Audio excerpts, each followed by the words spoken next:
Alright, I've got everything washed and cleaned. The motor looks good.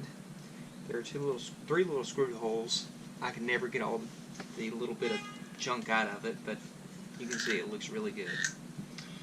And so have the fan blades. Cleaned every one of them. So now it's time to reassemble. It's not that hard as long as you know which blades to put in first, because there is an order. And if you don't put them in right, it will cause havoc. And like I said, if you need to, mark each blade as you take it off so you know.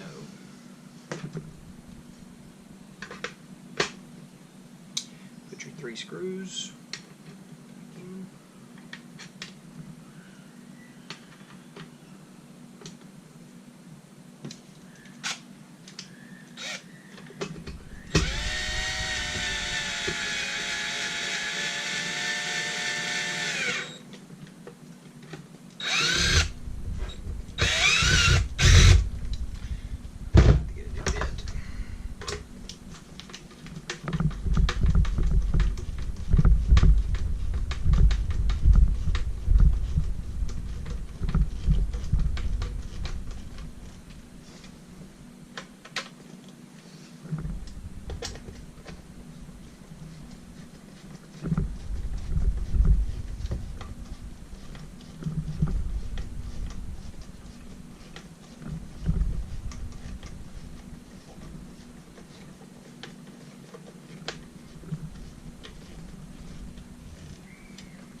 Looks good.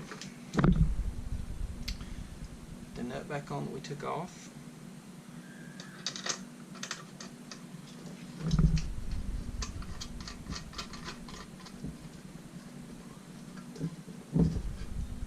I typically don't take the wrench to that. I just hand tighten this one.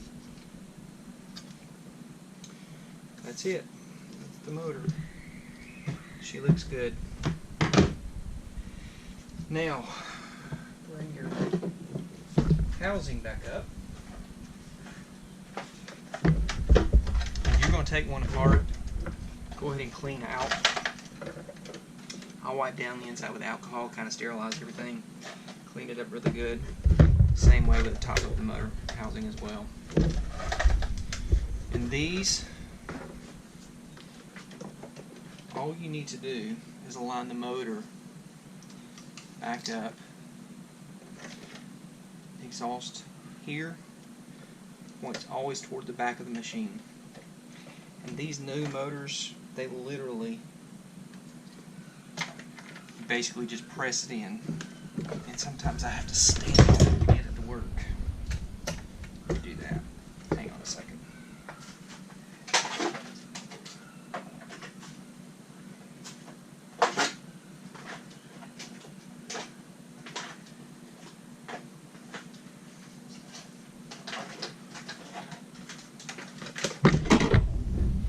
If it's in securely, this rubber gasket locks it into place, and that is the only thing that holds that motor in there now.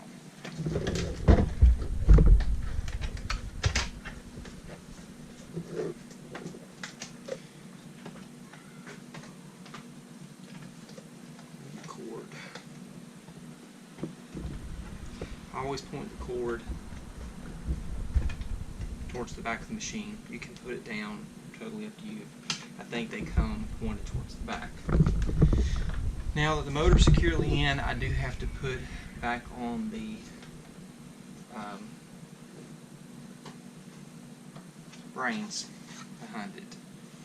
So again, if you've never done this before, always mark where you unplugged from.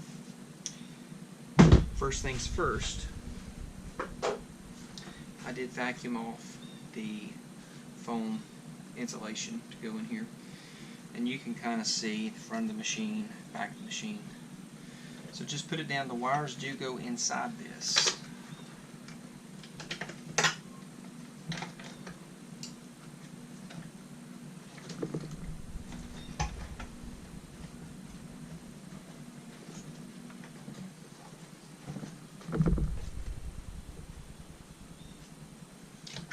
And just pull them back.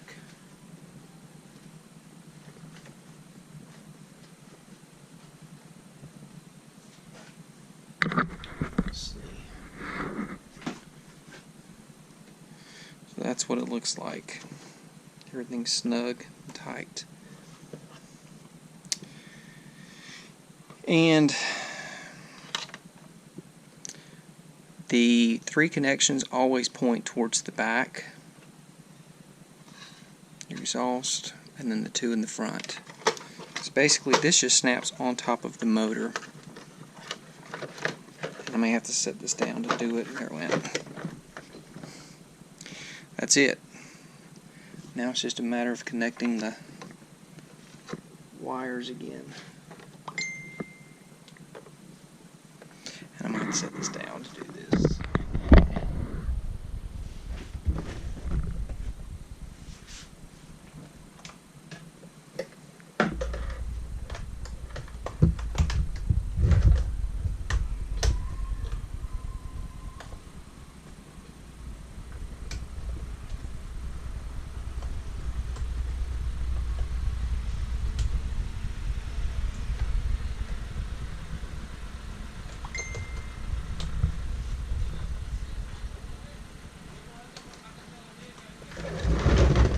So you guys can see.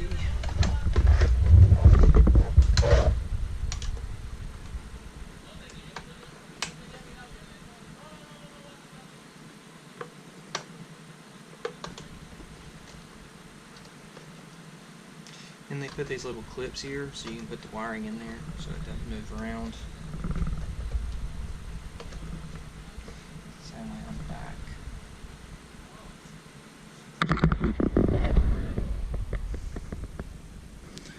You see the wires.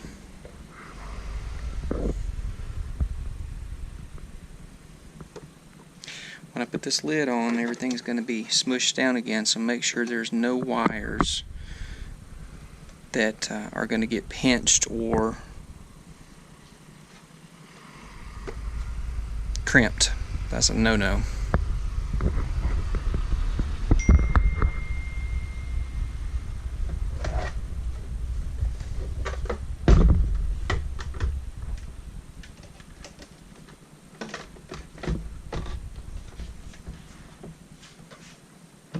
You can always double check. It's easier to check than just to smash it down.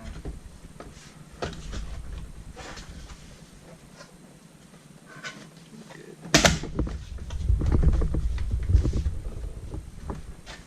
That's it. It's back together. And I will say this, because I learned this from experience. You get in a hurry, put it back together, and you forget to put the separator back on, you'll have a mess. It'll shoot water out the exhaust. So please remember to, and I've cleaned all of this off.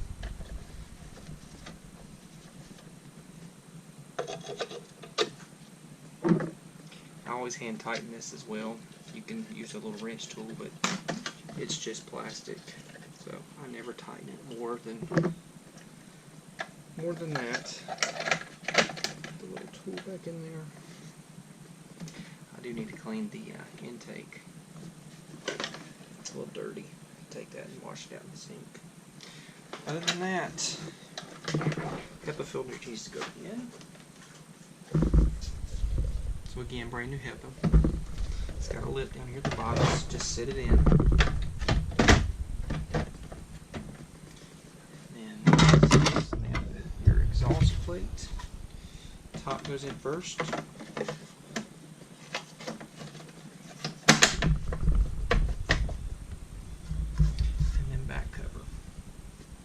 Two little lips at the top, and the unit's back together. I'm going to take a toothbrush and clean this up, get some of that out, and then again I'll wipe the entire thing down with alcohol, and then just pop your decals back in and your plastic covers, and you're good to go. Put it on its water basin. She's set. I hope this helps some of you do maintenance. Biggest thing is the HEPA, and other than that, just clean that separator. That's the biggest issue with the rainbows. Keep them clean.